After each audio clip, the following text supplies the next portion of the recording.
Welcome to In Your Neighborhood. I'm your host, Charlotte Brown, and on today's show, we are talking about the Thunder Bay Multicultural Association. My guest today is Nina Lamba. Nina is the Settlement Co-Coordinator over at the Thunder Bay Multicultural Association. So welcome to the show, Nina. Thank you, Charlotte.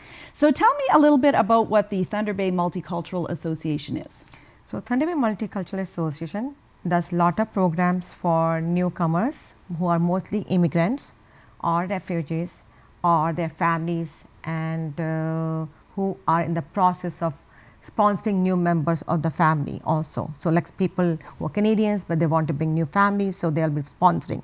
Right. So all those families or refugees or their kids have programs funded or in partnership with us. Right.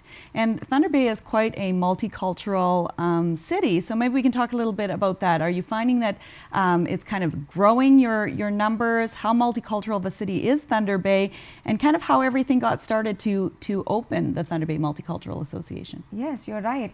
Within the last 2 years, I think we must have seen it everywhere in Thunder Bay. We have seen number of students, number of immigrants are more becoming familiar and more prominent.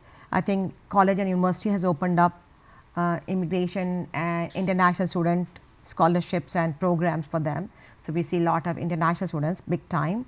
And actually just talking to India Canada president 2 days back on the weekend, and they say there are more than 500 students in college itself. Wow. Indian students.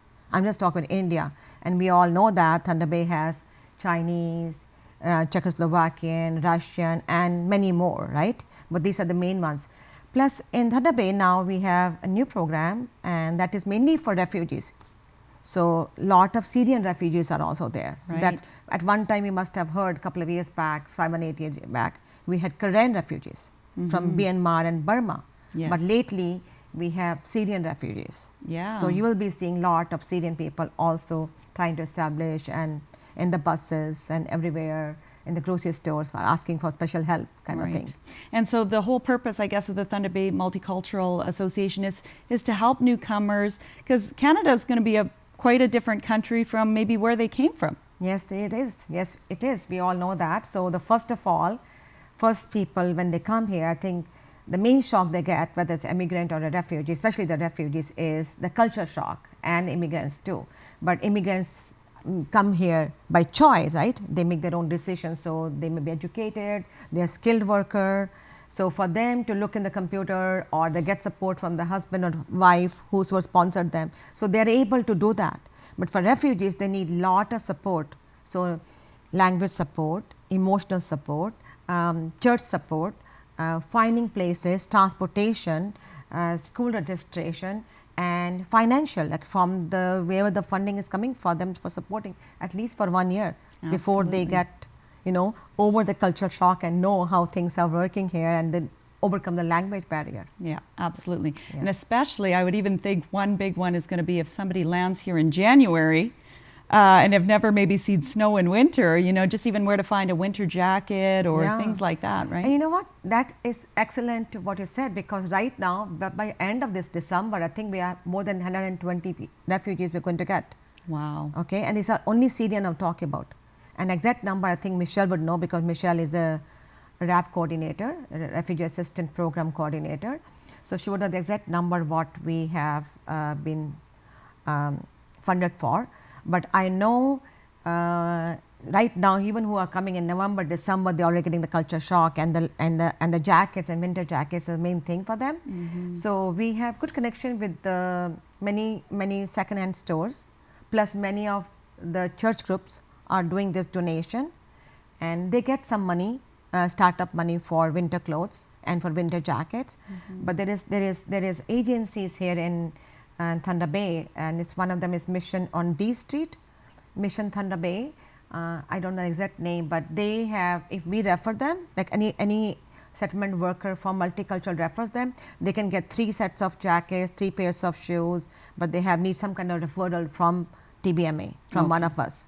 So they are allowed to have that kind of free, which is either sparingly used or in a good condition. Some people have the kids' clothes and jackets give away back because their kids grow out of the size, right? Right. So For Yes. newcomers, it really doesn't matter. Plus, Right. they have some kind of money allocated for that. Right. So I guess you would have a lot of maybe partnerships in the community that might help and assist not just Thunder Bay Multicultural Association, but places that refugees or immigrants can go to maybe access different services or things that they're going to need, because not everybody's coming here with very much stuff. If you look Yes. at a Syrian refugee family, they might have escaped with just the clothes that was on their back. You're right.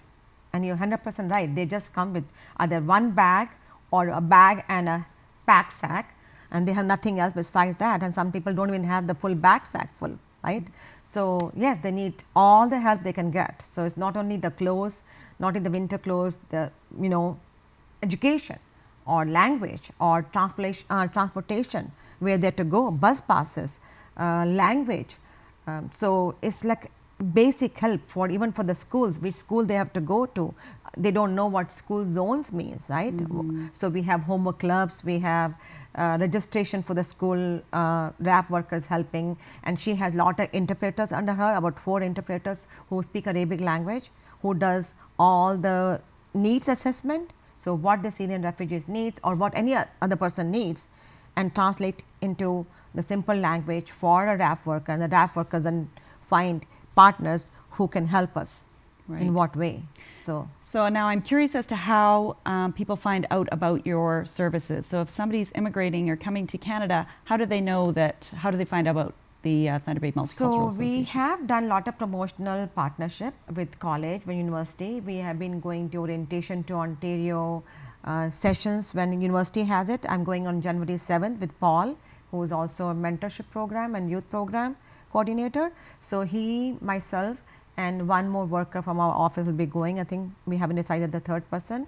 And in October, November, Linda is also community connection in charge. So she, myself, and Paul were there. Before that, Marinini and Beverly were there. So some 2 or 3 people from our work are going locally to set up booths, set up kiosks, provide information and orientation. We do orientation to Ontario sessions at the college. We did I think 12 last year, and we still have 2 more to go this year, is orientation to Ontario sessions. So college is inviting, Jennifer Kaplanis has been inviting us.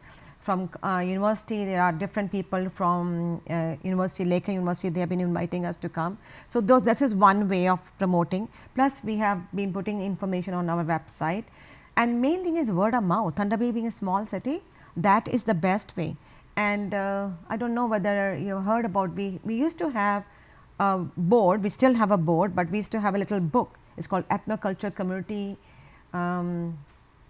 booklet. It's like a resource book, and all the ethnic board members like Greek, Ukrainian and Russian, so all the board members are on that book. So people who have been board members, they've been promoting to their church groups. So many church groups know them because we have board members from each representation, like Greek is the main one, Roman church is another one, Roman Greek church.